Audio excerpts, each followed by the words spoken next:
I think a good place to share the story of the Susquehannock Indians is walking the Native Lands Heritage Trail here in Long Level, Pennsylvania. A large Susquehannock Indian settlement once stood on the hilltop that we are approaching.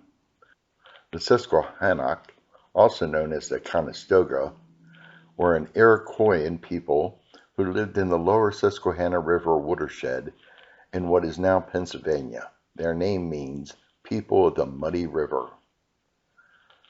The Susquehannock were first described by John Smith, who explored the upper reaches of the Chesapeake Bay in 1608.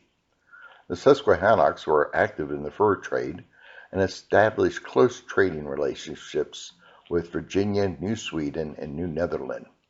They were in conflict with Maryland until a treaty was negotiated in 1652 and were the target of intermittent attacks by the Iroquois.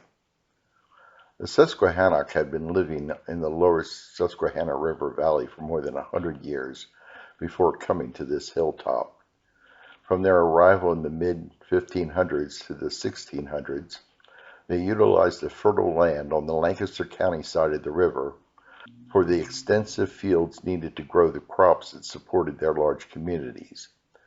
Eventually, the farmland and nearby resources would become depleted, and their longhouses would be falling into disrepair.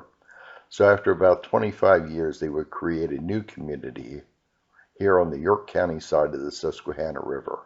Susquehannock occupied their first York County settlement, referred to archaeologically as the Upper Leapart site, from about 1665 until 1675.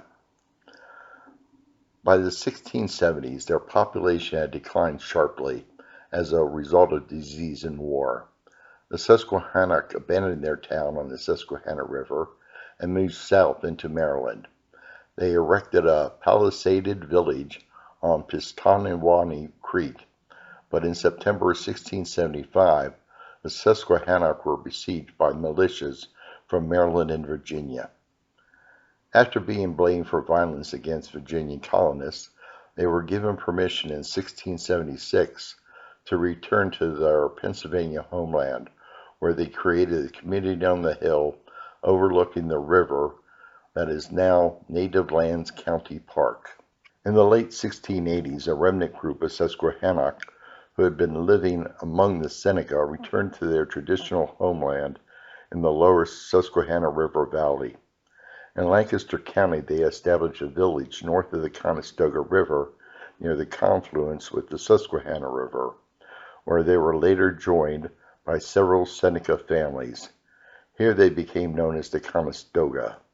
By 1697, the village had an estimated population of 132. Most inhabitants were of Susquehannock and Seneca heritage. From this group, William Penn acquired a deed for the Susquehannocks' traditional territory in 1700. A treaty in 1701 confirmed the ownership transfer, but also recognized the right of the Conestoga to continue to live on and use the land.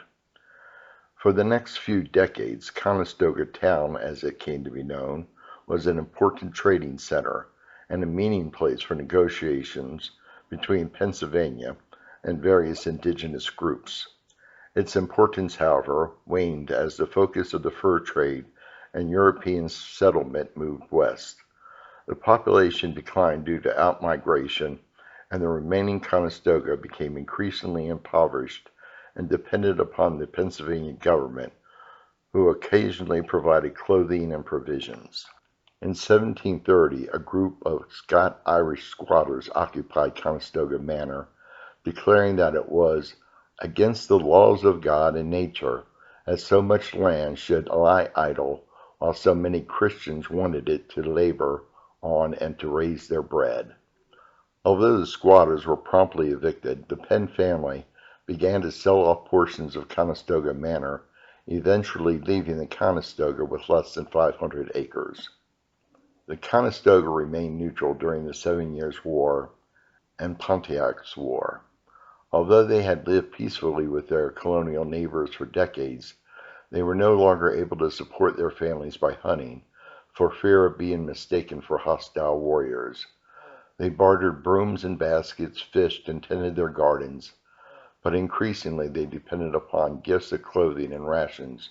The population continued to decline. By 1763, only 7 men, 5 women, and 8 children remained in Conestoga town. The last known settlement of the Susquehannock Indians occupied this hilltop from about 1676 to 1680. War with other Indians and diseases inflicted by Europeans had reduced the Susquehannock to about 900 people, down from 3,000 just 20 years earlier. A log stockade wall enclosed the 4-acre village, protecting about 16 90-foot longhouses, each housing 50 or so family members. This site's history demonstrates how dramatically native life was altered after Europeans arrived just 70 years before. How did it all end? Tensidagua Wilstock, a prominent member of the Conestoga, became a target of the Paxton Boys due to unsubstantiated claims that he was providing aid and intelligence to the Lenape and Shawnee. Matthew Smith, along with 5 companions, decided to visit Conestoga town and investigate. Upon their return, Smith claimed that he had seen dozens of strange armed Indians in the little village. At daybreak on December 14, 1763, roughly 50 Paxton Boys attacked Conestoga town, killed and scalped the Conestoga they found there, and set the buildings ablaze. I'll put a link below if you want more information about who the Paxton Boys were. Will Stock was one of 14 Conestoga who had been away from Conestoga town when the attack occurred. The surviving members of the Conestoga were placed in protective custody in the Lancaster City Jail.